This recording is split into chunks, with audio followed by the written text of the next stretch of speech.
Halo, nama saya Alberto Sea, jabatan Analis Teknologi Industri, Region Tapin, Angkatan 15, Kelompok 4 dengan NDH 31. Hari ini saya akan menjelaskan learning journal tentang anti korupsi. Semoga bermanfaat. Korupsi adalah perilaku pejabat-pejabat sektor publik, baik politisi maupun pegawai negeri, yang memperkaya diri mereka secara tidak pantas dan melanggar hukum, atau orang-orang yang dekat dengan mereka dengan menyalahgunakan kepercayaan kepada mereka. Korupsi adalah tindakan pengkhianatan terhadap amanah yang dipercayakan kepada seorang pegawai, termasuk gulul. Korupsi penggunaan fasilitas kantor untuk keperluan pribadi seperti mobil dinas atau kendaraan dinas lainnya, kertas dan alat tulis kantor, mesin fotokopi, dan atau printer, telepon, dan lain-lain. Korupsi hakikatnya adalah tindakan pencurian, pengkhianatan, penipuan, walaupun dilakukan untuk orang lain atau orang yang dekat dengan mereka.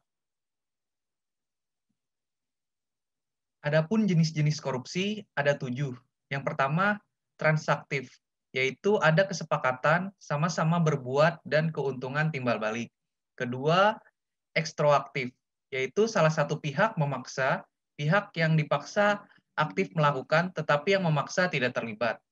Ketiga, investif, adanya penawaran barang dan jasa, keuntungan diharapkan di masa yang akan datang.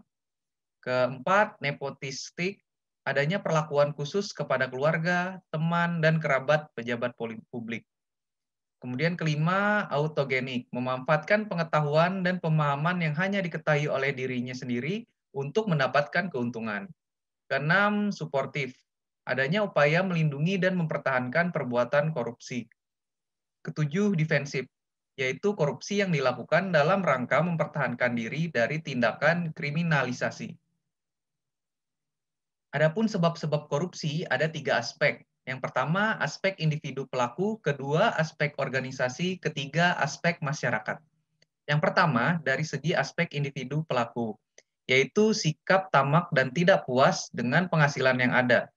Kedua, moral dan iman yang lemah tidak dapat menahan godaan hawa nafsu.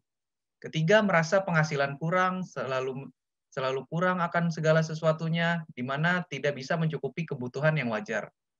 Kedua, dari segi aspek organisasi. Pertama, kurangnya teladan dari pemimpin, tidak adanya kultur organisasi yang mendukung kebenaran. Kemudian yang terakhir, manajemen yang menutupi korupsi di dalam organisasinya. Ketiga, dari segi aspek masyarakat, di mana ada nilai-nilai di dalam masyarakat yang kondusif terjadi korupsi, seperti permisif, apatis, dan adat. Kemudian dari dampak korupsi tersebut tidak dirasa langsung oleh masyarakat, walaupun dampak korupsi dapat merugikan negara dan juga masyarakat luas. Tindak pidana korupsi atau tipikor dasar hukum dari Undang-Undang Nomor 31 Tahun 1999 dan Undang-Undang Nomor 20 Tahun 2001. Yang pertama, merugikan keuangan negara. Kedua, adanya suap menyuap. Ketiga, penggelapan dalam jabatan. Keempat, pemerasan. Kelima, perbuatan curang. Keenam, benturan kepentingan dalam pengadaan barang dan jasa. Kemudian ketujuh, gratifikasi. Kedelapan, tindakan pidana lainnya yang berkaitan dengan tipikor. Untuk profil tokoh yang saya ambil, yaitu Jaksa Agung R. Suprapto. Adalah seorang jaksa atau hakim karir, beliau cukup berani untuk menjatuhkan hukuman kepada Menteri Luar Negeri Ruslan Abdul Ghani karena dianggap telah menerima uang dari Cina senilai 1,5 juta untuk mencetak kertas pemilu. Yang dari beliau dapat kita teladani adalah beliau pernah meminta anaknya untuk mengembalikan sogokan berupa cincin permata giok dari Cina yang diberikan kepada keluarganya. Jaksa yang menjabat pada tahun 1951 sampai 59 ini memberitahu dan menjelaskan bahwa tindakan yang dilakukan anaknya adalah salah secara hukum.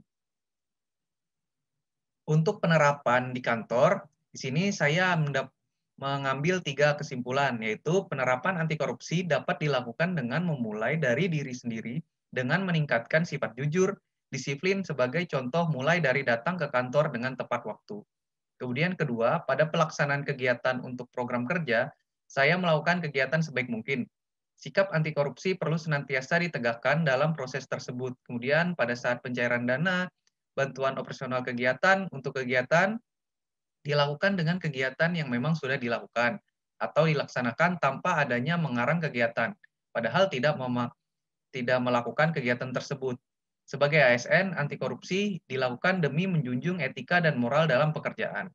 Kemudian yang ketiga, penerapan anti korupsi juga dapat dilakukan dengan memberi nasihat ke rekan kerja atau masyarakat mengenai dampak yang ditimbulkan dari korupsi bagi bangsa dan negara, dan memperingatkan supaya tidak melakukan korupsi kepada rekan kerja apabila kita melihat adanya tindak korupsi di instansi kita bekerja.